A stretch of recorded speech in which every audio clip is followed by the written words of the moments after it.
You're listening to the Archaeology Podcast Network.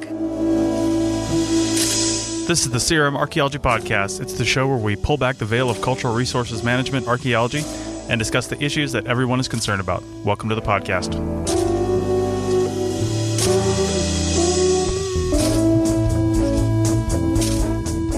Hello, and welcome to the CRM Archaeology Podcast, episode 146 for September 26th, 2018. I'm your host, Stephen Wagner. For today's show, we're going back to another random encounter episode, except this time we're going to switch genres to be more cyberpunk. So we're doing a cyberpunk edition. So, jack into your decks, because the CRM Archaeology Podcast starts right now.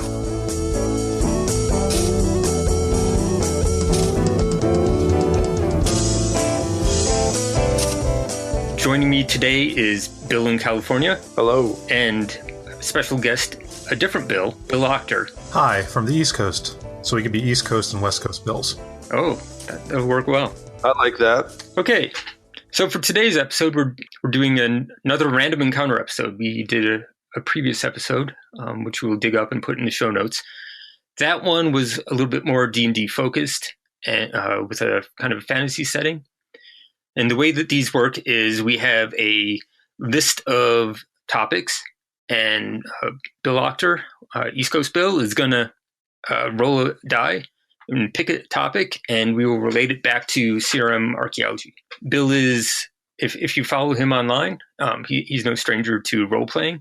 Bill, do you want to talk about your D&D stuff? Yes. So since the last time I was on, I've started a group of a Dungeons & Dragons game, sort of mostly online, with other, mostly CRM archaeologists here in sort of the Middle Atlantic region.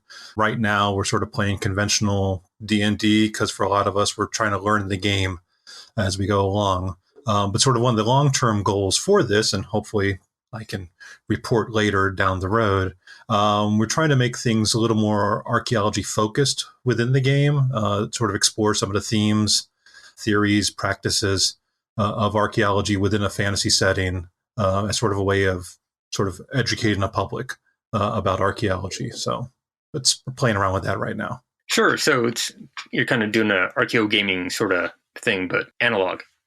Yeah, it's a very much an analog archeo gaming sort of experiment at this point. And I'm excited to see where we end up with this. Hopefully we'll actually get to play for the public at some point, whether it's in a podcast or at a convention or something like that. But first, we have to learn how to play the game. Cool. So, West Coast Bill, do you know how to play this game? I know how to play D&D, but I don't really know how to play this game. However, I have all the cues, so maybe if you guys go first, I'll be able to figure it out.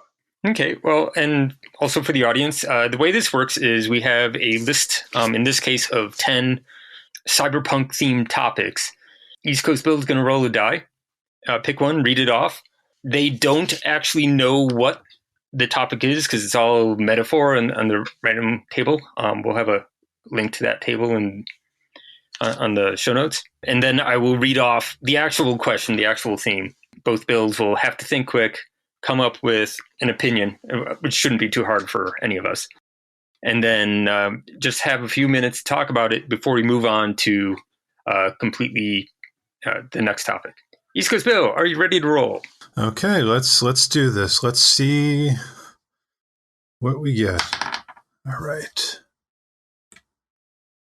So according to the information on the CRT screen here, we are going to have some information overload. Information overload. Well, this is something we deal with all day. Oh, wait. You haven't heard it. Okay, here we go. So, information overload. As time moves forward and we're moving into the 20th century, the ubiquity of material culture is becoming more and more of an issue. So, how do we work with this? How do we work with just the sheer amount of stuff that's out there having been created and disposed of in the 20th century?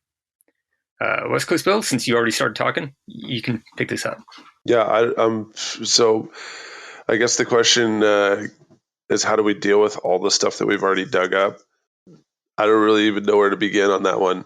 One thing that has been advertised all day and all night is reusing the collections that we already have and trying to go back through them. If you have the money and the collection is right, I think that's a good idea. But a lot of times what ends up happening is you have to recatalog and redo all the other previous work because either there's important pieces missing or it's not in a format that you can actually use in the present because it was dug up 40 or 80 years ago or something like that.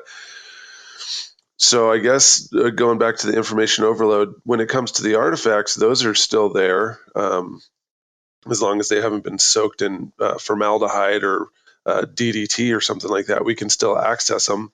However, the information that we already have a lot of times is flawed or can't even really be used. So as far as information overload, in some ways, some of that old information actually is not applicable.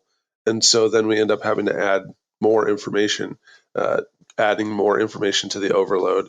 So, going back to the collections example, I'm not really sure what we're going to be able to do about that. And actually, a tragic problem is a lot of this information that we use to analyze or record sites is within this context where it's 40 or 50-year-old information about an archaeology site, and you get the site form, and it's seriously about 2 paragraphs that just say prehistoric site, 6 sherds, here's where it's at, and then there's a pixelated, crummy copy of some kind of map that's supposed to tell you where it's at. There's no UTMs. There's no real northing or easting. It just tells you what 7.5 USGS quadrangle you're in. And so a lot of the information that we have is actually not good or not really usable. As far as overload, there's a lot of it. So not only do you have to go through this old information to sort out for any kernel of quality data you can use, but you also have to sift it and get rid of the stuff that you can't really use. It's really time consuming. I don't really know how to handle the information overload. Maybe you guys have some better insights than I do. I mean, so thinking about it, like one of the things I think about when I come up with this is that we need to ask better questions to sort of go along with the idea of we have this sort of data corruption, for lack of a better term, trying to keep it cyberpunk themed, that this older information we have is in the light of our current era, incomplete, insufficient in a lot of cases for it to even be usable, to debate whether or not it's even worth the effort of trying to retrieve it and trying to make it more current. So a big thing I always think about with this thing is like, what is the purpose of going back to these things? What are the important questions? There are definitely areas when you're talking sort of meta-analysis now that are sort of available on a regional or national basis, which have a lot of promise, but we run into the same problem we did before. We had a site form that mentioned a site with an incomplete location, and we mentioned there were 5 flakes found. How good that data is for a real meta-analysis is sort of really up in the air. Also, just now thinking about this, this is a direct sort of cyberpunk idea, and the fact that we have a lot of computer information now that is now 30 years old, and trying to preserve, archive, and access 30-year-old basic files, which might have rudimentary tables on them and so forth like that. How much effort should we put into that for sort of that digital archival preservation? Because as we keep moving forward and we keep doing things more digitally, digital archiving is going to be even more important than it is now. And how do we preserve that for future use? So, interesting questions. Cool. So you want to roll for the next one? Okie dokie. Alrighty. So now we are going to shift our view up a little higher and to discuss corporate states. Corporate states. Are we hired to tell the client no, or just to help them navigate the system? Does the system allow for showstoppers? I mean, the short answer is yes. We as CRM, I mean, the way the system, especially in the United States, the way the system is set up is that we are acting as pseudo agents of the government, but being paid and hired by the private interest involved in exploring the questions of the cultural resource impact under the case. And within the United States, it's typically the one who pays the bills, which has the final say on the services delivered to that person. That doesn't mean we can't and we don't try to do good science and good stewardship on there. But in the end, the reality is we are sort of bought by the corporate interest. So do you think there can be showstoppers? I mean, is there a way that the system allows for us to say no? Yeah, I mean, our whole job is to give professional recommendations, and it's the same as if, well, I mean, we try to make parallels to other fields like law and medicine or whatever. But if your doctor tells you that you have, a lifestyle-based disease, and I can't point one out. I guess maybe alcoholism. If you have a lifestyle-based disease and your doctor says this is destroying your life, you really need to stop drinking, and then you don't get the help and you don't at least try, right? So I know drug addiction is not a just open and shut case, but if you get the information that your life is going to be damaged or you're going to suffer greatly if you continue on this path, and then you don't try to stop, then you're going to seek the end result, right? So that's the thing with our recommendations. If we recommend that they don't destroy this important archaeological site, and then we file our paperwork like we're supposed to, and then they continue to proceed down that path, and the SHPO backs us up, or others within that agency or company say, this was the right recommendation, you really need to listen to this, and then some people decide to go forward, they will suffer. Now, is it going to be them getting sued into the ground and run out of business? Probably not. In some cases, it could end up that they lose contracts, that important stuff happens, and then they're out of the way or whatever. But I understand how it seems like maybe we don't have the agency to tell them no, but I've worked for companies where our PIs did say no, and they drew a line in the sand. And if the client had gone forward, they would have suffered, whatever penalties. It could have just been a slap on the wrist, or it could have been something that actually impacted their business. So I believe we have the agency to say no. So in those situations, what was it?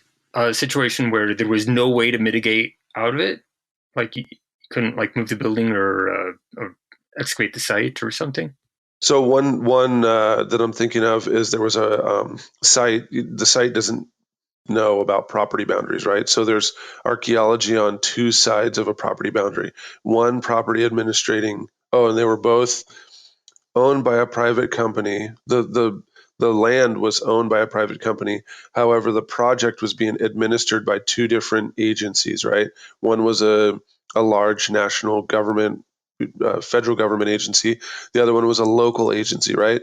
So the property owner, the person who actually owned it, the corporation that owned it, was just saying, well, this doesn't come off of our payroll. You guys are the ones who are leasing this property and doing the construction on it. Whatever they say, it's no big deal to us, right? So they were kind of like, we're out of this. Talk to the agencies. The local agency was down with following the regulations, what they were supposed to do. And, they were just saying, do the data recovery.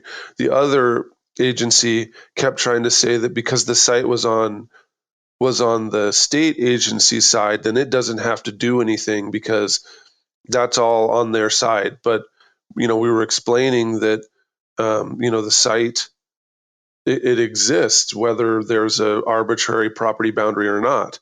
Well, that agency just kept pushing and pushing and saying, well, that site is on their side, and so they have to take care of the piece that's on our property. And we were kind of saying, I mean, I guess if they'll agree to it, however, they're not going to, and this entire thing is going to get slowed down, and problems are going to happen if you don't let us do the data recovery on the other side of the boundary. So we started the data recovery through one agency, through one, funding situation on the state property side. And the boss kept going back and forth. Well, they decided, you know what, we'll just protest this to the advisory council. And so they went to the advisory council, and the advisory council was like, no, the site is on both sides. There's nothing we can do. The archaeology exists. You're liable for whatever penalties. You really should just do the compliance, right? At the same time, the state decided, all right, well, we'll just solve this problem by giving it a different site number. And so they gave the other half of the site that was there, on the state side, they just made it like Part A and Part B, and said that Part B was on the federal agency side. It was saying, okay, now you have your own site, and it's just on your side. And the advisory council says that site's on that side. Now, I don't know if the movement to have an A and a B really actually did anything.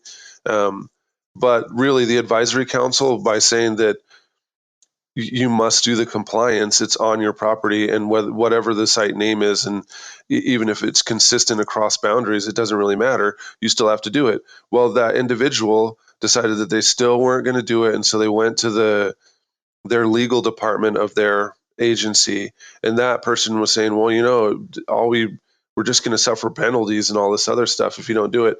Okay, so the bulldozers are moving closer to the site, and on one half it's done, and the construction company just essentially can't get it done. So the state moved to sue the agency and was saying, our transportation project's going to be slowed down if you guys don't do this.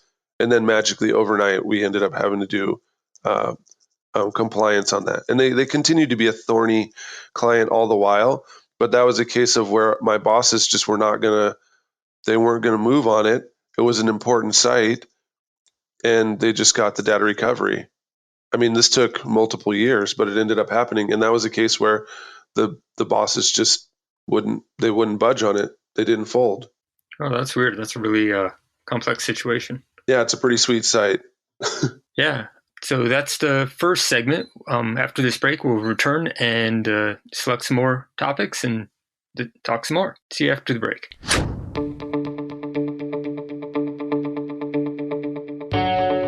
Hey, podcast fans and digital archaeologists. Have you heard about WildNote? It's a data collection app that works online or offline on your smartphone or tablet, iOS or Android. It allows you to collect field data easily, manage data efficiently, and generate data reports and site records effortlessly.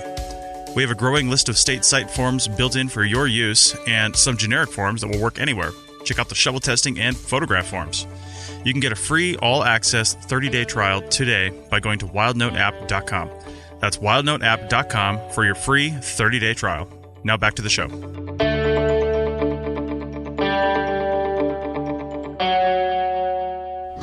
Welcome back to the CRM Archaeology Podcast. We're having another random encounter episode, this time with the cyberpunk theme.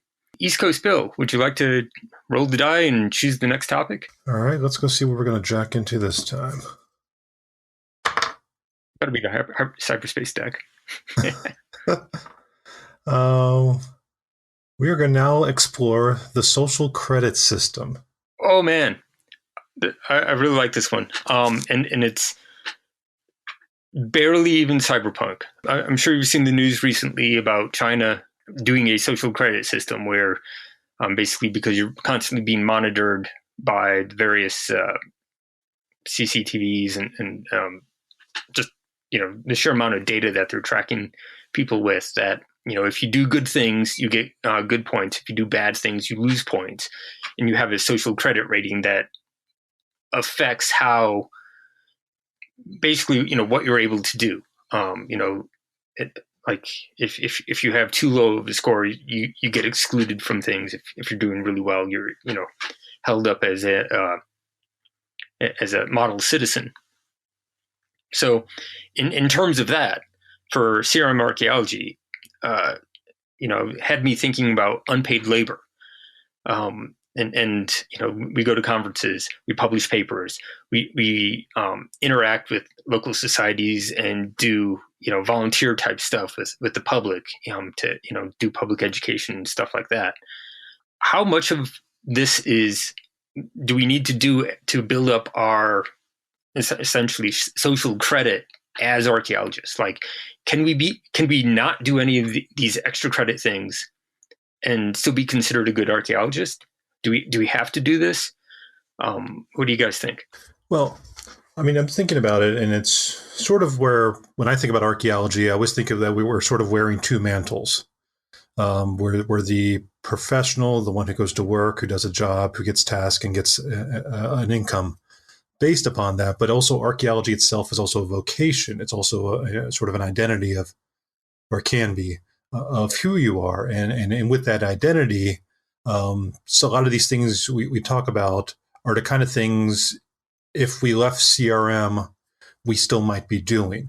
We still might be volunteering for a dig on the weekend. Presenting might be a little harder to do. But some of these non-paid things are still some of the things we might be doing, even if we are not doing day-to-day archaeology, because we've taken that as sort of an identity type of vocation. So on one aspect of it, I see it as sort of a natural fit, that there's just naturally going to be those types of things we do, which are going to be sort of in the unpaid realm, and they are more for your sort of self-growth, your self-fulfillment. In the same way we do volunteering and charity to help with the public. In that aspect, we're doing this to sort of help educate the public. Can that be abused? Absolutely. When you're at a conference presenting on behalf of a company and you're giving that company credit and exposure based upon your work, should you be compensated in some way for sort of helping to market that company? Yes. And some of these things do have crossover in that aspect, where yes, you're doing something to sort of be helpful and to reach out to the public, but another entity, a for-profit entity, is also benefiting from your actions on that. And so I would think that there should be looked at in some ways. But I still lean on the idea that, I mean, it's the kind of thing we would do to those of us who's been doing around CRM for long enough without it. But I also think you don't have to. I've known plenty of archaeologists, good long-term, 20-plus year seasoned people who don't do any of this stuff. They just go to work. They do their projects. They write their reports. They'll talk about it at the bar afterwards, but you don't see them at conferences. You don't see them at public events. But I still think that they're just as important to our industry and our field as those who are out there on social media, making their presence felt at conferences and other places, sort of reaching out. Cool. West Coast Bill? Well, this is one that it's pretty interesting because after I was not a field tech anymore, they never let me be hourly again. Because I think everybody knew I was going to end up doing more work than would ever be noted, right? So I go back and forth on this one because, so if you comply with the social credit system and you do that free archaeology, you're doing a lot of that stuff in your hotel room at night, you are going to conferences and you are doing public outreach or whatever that they're not paying you for, then you're a team player. And many companies like that, right? In the end, is that going to keep your job all the time? No, it's probably not going to keep your job all the time. But just like East Coast Bill was saying, we got into a career that our identities are entwined with the actual work that we do. So it's difficult for us to stop reaching out and doing the extra things. So, I don't know if the social credit system is good or bad, because it already just is part of archaeology anyway. And those who are doing the extra stuff, a lot of times they have a bigger network. People think that they're a team player. They know they're going to go the extra mile. And those are the people that when, it's time for projects to happen, they actually just hire those individuals. They hand in a resume, but it's kind of a formality because they know that they're going to go the extra mile and make this project a success, right?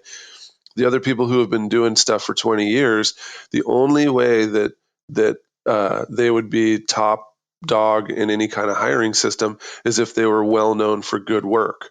So if a lot of people actually already knew that they did good work and they were, they had been on many projects, and then this individual's resume comes across the table and other people stand up and say, oh yeah, she's great.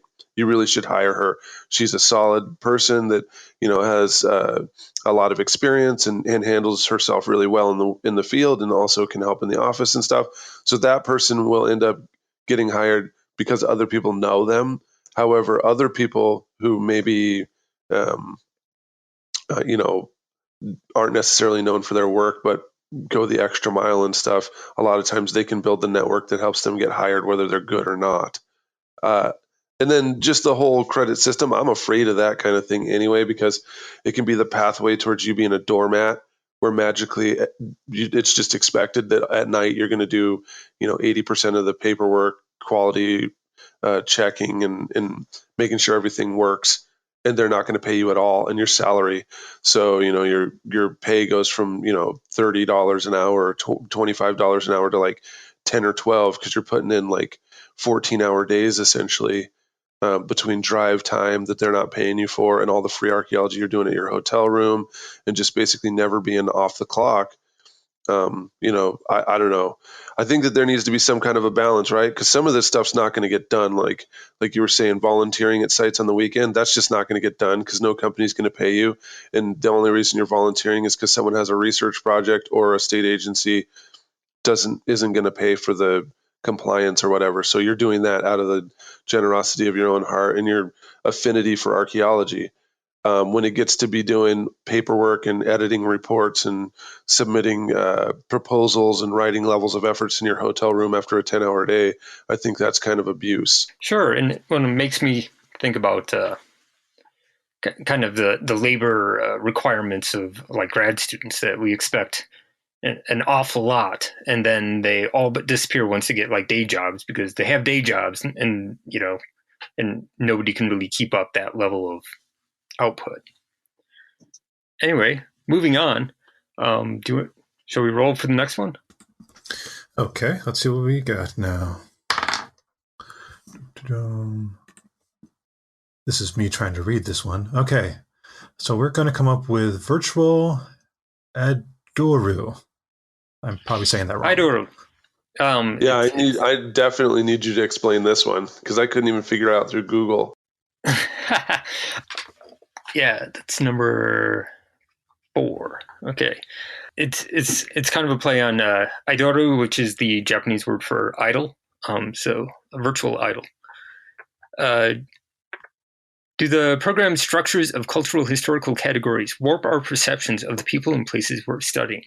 Yeah, I've seen it happen before, where there's some archaeology sage that 80 or 90 years ago wrote the capstone culture history on a certain area, and everybody keeps hearkening back to that, but no one actually looked at any of the notes or the methods or anything. They haven't really focused on how those things were excavated.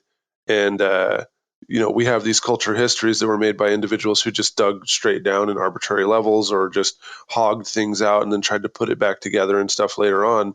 And even though they were written before any of us got there, I think our excavation strategies a lot of times are more nuanced. But clinging to that, I think a lot of times that can shape how people feel. The other thing that shapes, and I was talking about this the other day, the other thing that shapes us, that kind of goes into that whole idol thing, is the shout out paragraph or the shout out page, where every single peer reviewed journal article or book has this just, kind of, I don't know, it's a weird section where it just lumps every scholar who's ever talked about this, every person who's ever talked about Caribbean stoneware bottles. They just have this page where it's like, people have studied this based on personal identity and networks and this and commerce. And after every noun is this list of scholars who have all written.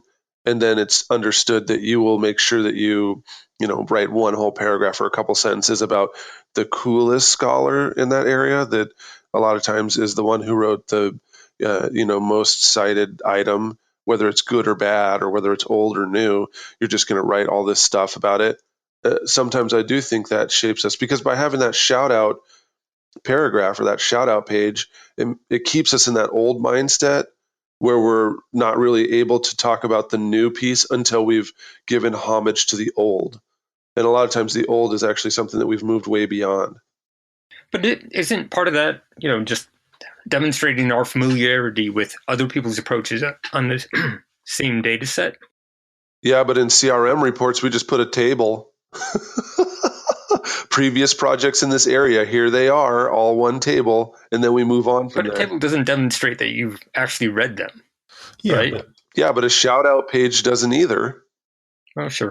And this sort of goes to sort of my idea on this, is my sort of bugbear on this is it's the pre-contact and historic context that we often put in these reports. These, can be 20, 30-page sort of histories, which sort of incorporate a lot of information that's in those shout-out forms, because you will be distinctively asked, or did you cite this person? Did you cite this one in that? And while it's a larger format and it's more narrative, so you would think it's a way of sort of demonstrating. In reality, it's often cookie cutter. It often looks the same from company to company. Throughout there, from report to report, so it's in itself isn't really isn't always a demonstration of the context of a region, of a place. It's more of a, did you show off? Did you look at the right bona fides for that? Did you give proper deference to the right people in the past for an area where it could be, and often I try to, when as much as possible, summarize those things in tables. I've had my favorite, my normal go-to pre-contact when I can get away with it is a single table, which sort of sums it up. And then I add my new information, which is relevant to the particular project I'm working on.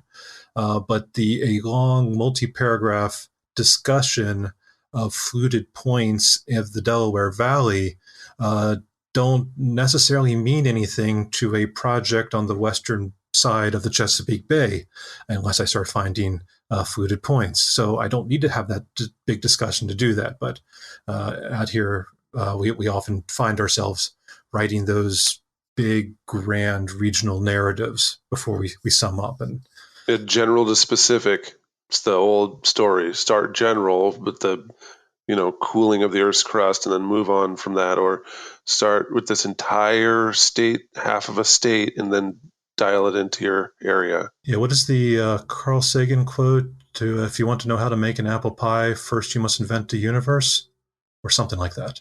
That sounds about right. So for your cultural context, you were talking about this doesn't really necessarily apply to the area the side of the river valley you're working on. Do you customize it at all, or do you just let it go? Oh, you definitely customize it, but often it includes, you start off with the super general, the super Pleistocene, the last Wisconsin maximum of the ice age, because with the general knowledge you have to go wide because you don't have as much specific a lot of the times. So I mean, I get it on one level. Like if you're writing a book, if this was a one-time discussion, which I guess the way these things are written, that they're seen as that, a one-time discussion. But when you're seeing report after report after report that sort of all begin the same way, there seems to be maybe a a balance of labor that could be used differently. Well, and one of the thoughts that I've had with context is not just summarizing, but it helps to identify what are the potential research questions here. And using it to describe not just, here's the cultural use of the landscape, but, these are the potential things we could be finding. And it should shape your method. A proper context should be, the purpose of a context should be to identify those potential questions that hopefully your research will set to answer. It's just that I guess my little gripe was on the ones that don't seem to serve that purpose, but seem to be more serving that I've looked up the right people and I am saying the conventional wisdom, rather than setting up setting up your research questions, where this is not just a sort of box checking. This is a new research, and this is sort of the basis that I'm building this new research on. I think the other thing that goes unacknowledged is that sometimes these things that we give shout outs to were generated from crummy field methods. Digs that had no research design, excavations that God knows how anyone got any of that data. But these are, foundational data sources that we're using as our documents. So I don't know. I mean, with the CRM stuff, a lot of times we have standardized methods that we use in the field, but the peer-reviewed journal articles that we're citing, a lot of times, God knows how they got that information. Right. Well, I'm afraid we're out of time on that topic. It's time for a break. After the break, we will pick another couple of topics and wrap up the show. See you then. This network is listener supported. We're trying to move away from paid advertising while also creating new shows and supporting the ones we have. The APN has never and will never make a serious profit on our podcast. Every little dime we make goes back into the network and improving show quality. So become a member today at www.archpodnet.com/members to show your support, get some extras, and be a benefactor for archaeological education. Members get stickers, a coffee mug, a t-shirt, bonus content, early access to episodes, a private Slack team to talk to other members and the hosts, and full access to training on Team Black over at arccert.black. So check out our memberships at www.archpodnet.com/members today and support archaeological education. That's www.archpodnet.com/members. The Archaeology Podcast Network has partnered with TeePublic to bring you some awesome gear that looks good, promotes archaeology, and puts a few pennies in our pockets so you can get free podcasts. Check out our designs at archpodnet.com/shop. That's archpodnet.com/shop. Welcome back. We are starting the third segment for the Random Encounter episode, Cyberpunk Edition. East Coast Bill. They're both named Bill, so bear with me. Would you roll the die and give us a new topic? Okay, let's see. I just jinxed myself because I just thought, you know what? We haven't had a duplicate yet. And we still don't. Instead, we have ourselves a holographic simulacra. Simulacra, I think. It's all the book learning. I don't know how to pronounce that either. Always pronounce it wrong. Okay, and this is one. It's had many heated discussions on Twitter. And so I thought it was a very good one because it's kind of about the reality of the past. And the question is, does the past exist? No. Maybe. Okay, moving on. Do you want to elaborate? Either of you? All right. So for the maybe, I think of the past in the same way that I think of other sort of socially constructed institutions, such as governments, religion, economies, in that are they real? Do they have an actual impact upon us in the world today? Yes, absolutely. Are they physical beings, physical structures that you can touch and feel? No.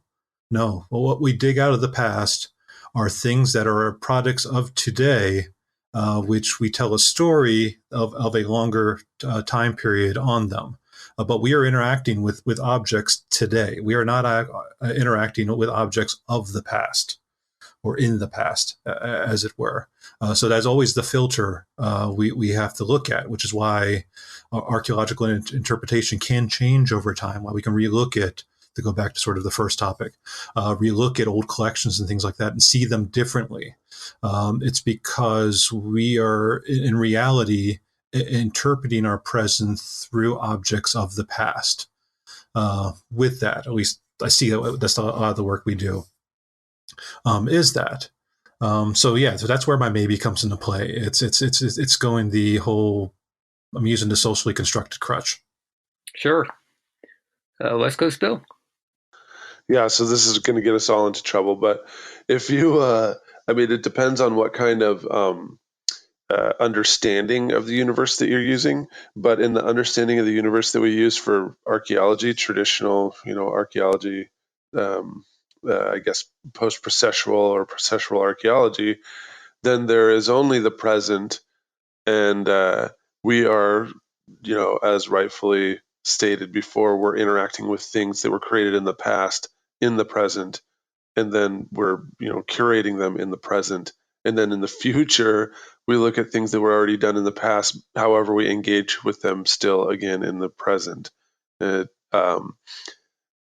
If you don't believe in that, if you have a different worldview or a different universe, see, here's where we always have problems with indigenous communities, right? Because some of the ones that I have spent the most time doing archaeology with don't believe that. They believe that the spiritual world and the world of humans and the world of all the other beings and organisms exist at the same time and in the same place. So if you're at one place, all of those things, the different planes of reality, are existing at that location, including activities that happened in the past.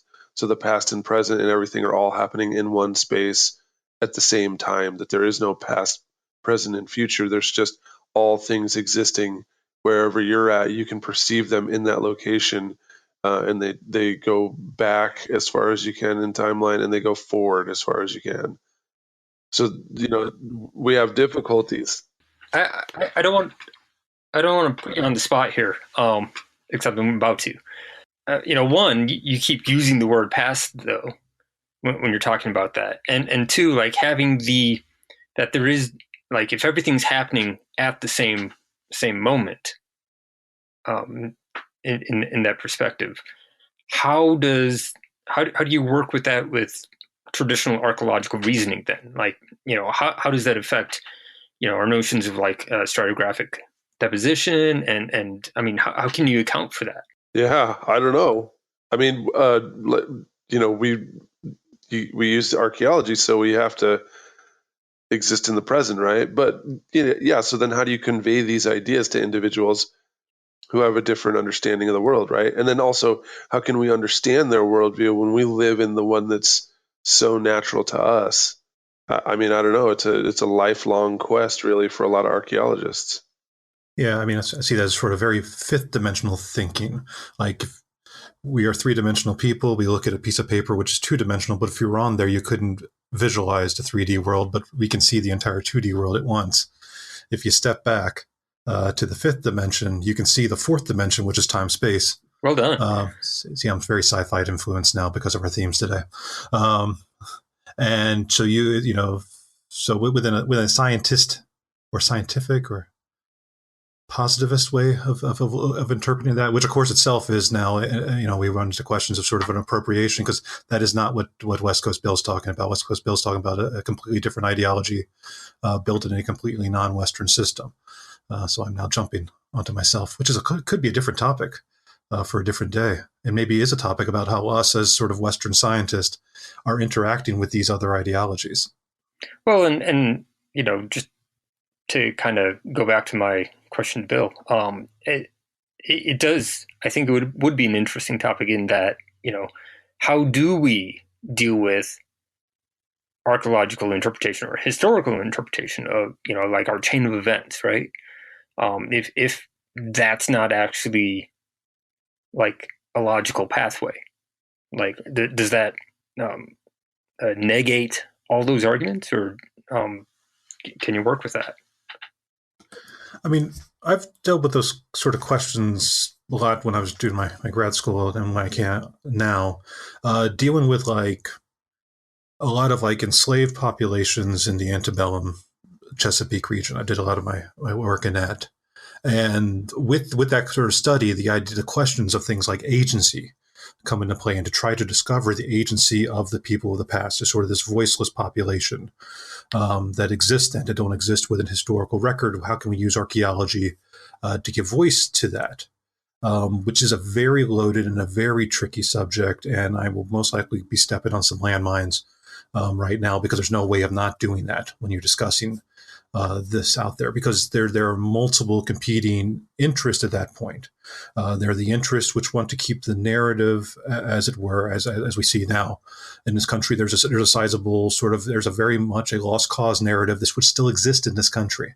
The idea of the sort of benevolent South still has favor among those who are both the public and sometimes the patrons of archaeology.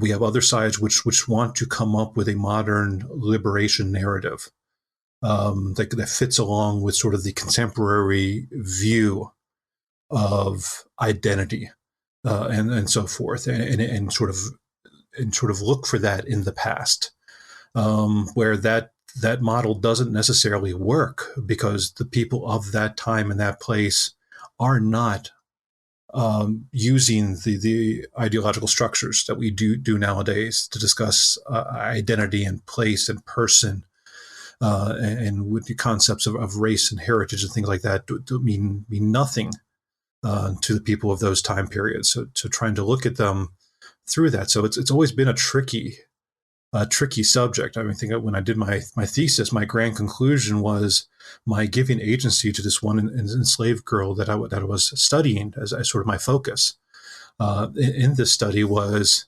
the best I could do is acknowledge that she existed, and that any other statement beyond that was going to be some sort of interpretation of me today imposed upon her, and then resubjugate her again through sort of intellectual devices. So that's pretty insightful, man. Yeah, that's pretty insightful. Yeah, there's a lot there. Like with most of these topics, we could probably do an entire episode on any one of them. But we're only doing short topics today, so we need to move on to the next one. Bill, do you want to roll? All right, for the last one. Big money. No whammy.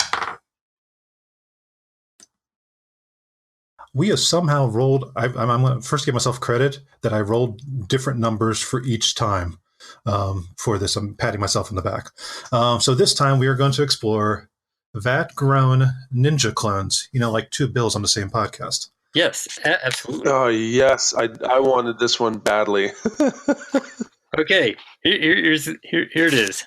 I'm going to apologize to everyone, because it's kind of an insulting metaphor, but it's a metaphor for how CRM as an industry treats field techs. So our field techs trained specifically to fill just a single niche. Can they do anything more than that? And how do they move on beyond what they're essentially created for? Yes, no, maybe. Yeah, I mean, let me think about that for a second. The idea, okay, so if as a new professor, I'm learning that there's a range of values of professors and what they're teaching and why they're teaching. There's a cadre of individuals who are just teaching their research that they are very interested in and they know a lot about. And it's not really supposed to be something for students to use for the future ever. It's just for them to expand their own understandings of one topic, right? And anthropology is no stranger to that. So you take these classes and they're, directed on an area, and then the way that the stuff is taught, it's not for you to know more about something you would ever use in the future. It's for you to just know more. There's other professors who think that they're preparing students for the concentration in which they actually are in. So in the case of archaeologists, there's professors who believe that they're training students to do archaeology, and many of them, actually are.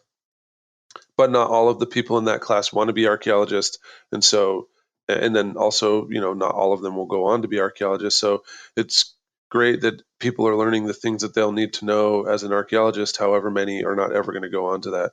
And then there are some people who believe that they're training their students for CRM, and there are a small number of professors and programs doing that.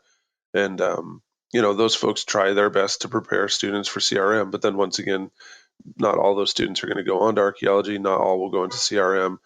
And then there's a group of individuals who think that they're training the next generation of graduate student, right? So they're trying to teach them all the stuff that they need to go to that higher level of intellectual practice. And so in that range,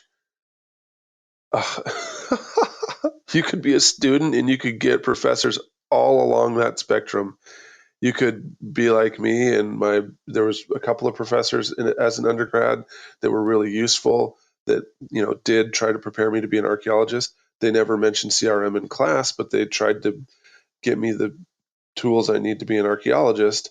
And I'm really grateful for those folks. There was other folks in my department who taught me nothing that I would ever need, like ever. And the entire course was designed for them to talk about their own research, which a lot of times they didn't even talk about their own stuff. They talked about a bunch of other stuff that other people did in the area where they want to work, or they do work, or something like that.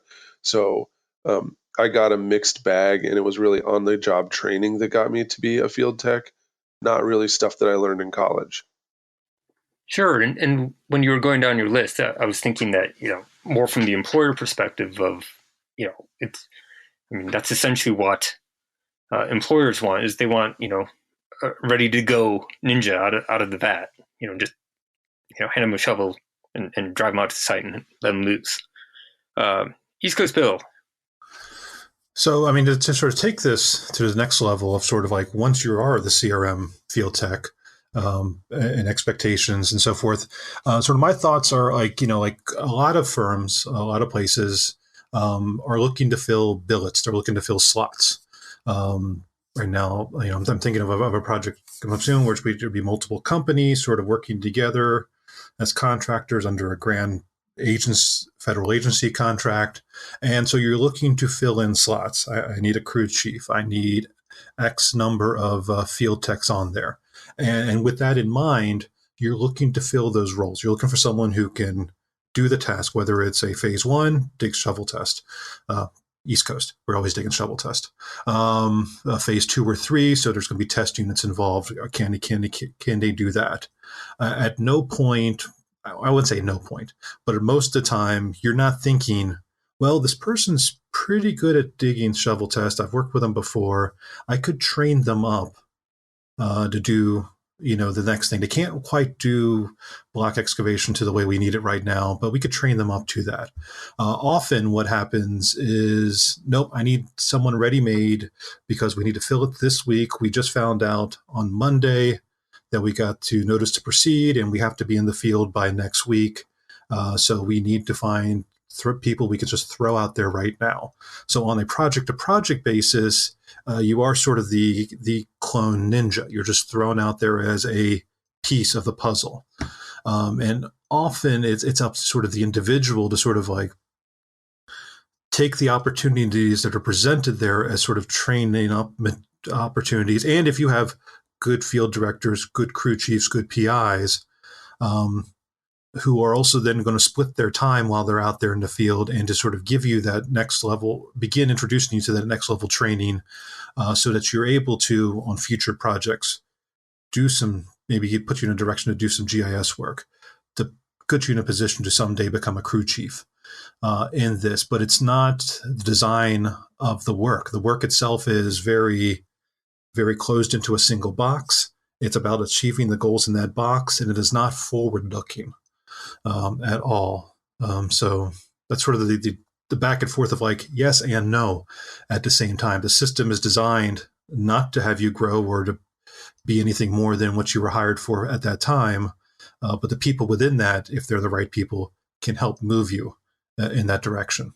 Yeah, and I think to a certain extent, part of that is because, people aren't going to be kept around. And why would you train someone up for, to work for someone else's firm, right? Right, which is a whole different conversation because, if we go to the other industries conversation, this is what, in retail, you would be trained up with the expectation that someday you would be able to run the cash register. But if somehow in CRM, it's not always seen as something on there. And part of that has to do with some of the stability of the job. If we're hiring techs as sort of gig workers, for lack of a better term, totally. Project by project basis, and we don't see them as longer term employee assets, then it does become a field of specialist. And you sit around and wonder, but how do I get the specialized training? Well, by being a specialist. It becomes very circular at that point. How do you get it? By doing it. Like California archaeology. How do you do it? By doing California archaeology. Yeah. That's how you do California archaeology. Yeah, and I used to always... We're running out of time, so last Well, thoughts. I used to always try to train people up. I very clearly would just tell my crew, my greatest day will be the day that I come out here and all I do is just sit in the truck and read while you guys do everything.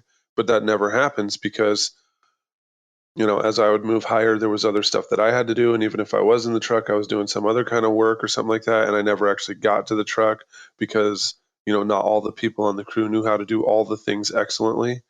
And I also used to force people who didn't like doing certain things to do them sometimes. And the only way that I ever figured things out is really early on. I started to do the things that people didn't like to do. So if I was on a crew where no one liked drawing profiles, I'd spend, find the people who know how to do it, let them show me, and then I would, for that project, do the profiles, right? Or if people didn't like using the GPS, or people didn't really like, filling out the health and safety forms and stuff, I would do those things. Well, so then I would, when I got to be in charge, I would make other people who didn't like doing them at least do it some of the time, right? So that they learn those skills and they moved on. Some people love to dig and they hate filling out the paperwork. Well, those individuals need to spend more time doing that so that they don't have deficiencies. And I knew when it came to techs that they were going to go to another company. And so I always felt like it was my obligation to make sure that they had the skills so that they could get another job. Because if they don't have skills, they're not going to get another job. Okay. Well, we've covered 6 topics very briefly. I think, like I said before, all of these could easily be turned into a full episode. The list of both topics we've covered and potential topics will be found in the show notes on the CRM Archaeology Podcast page of the Archaeology Podcast Network.com website. So be sure to check that out. Make comments on any of those. If you want to hear more about any of these topics, let us know. We would be happy to, push that forward and turn it into an entire show. That's it for another episode of the CRM Archaeology Podcast. Links to some of the items mentioned on the show are in the show notes for this podcast, which can be found at www.arcpodnet.com/CRMArcPodcast. Please comment and share anywhere you see the show. If you'd like us to answer a question on a future episode, email us. Use the contact form on the website, or just email chris@archaeologypodcastnetwork.com. Support the show and the network at arcpodnet.com/members. Get some swag and extra content while you're there. Send us show suggestions and interview suggestions. We want this to be a resource for field technicians everywhere, and we want to know what you want to know about. Thanks for everyone for joining me this week. Thanks for listeners for tuning in, and we will see you in the field. Goodbye. Adios. Bye.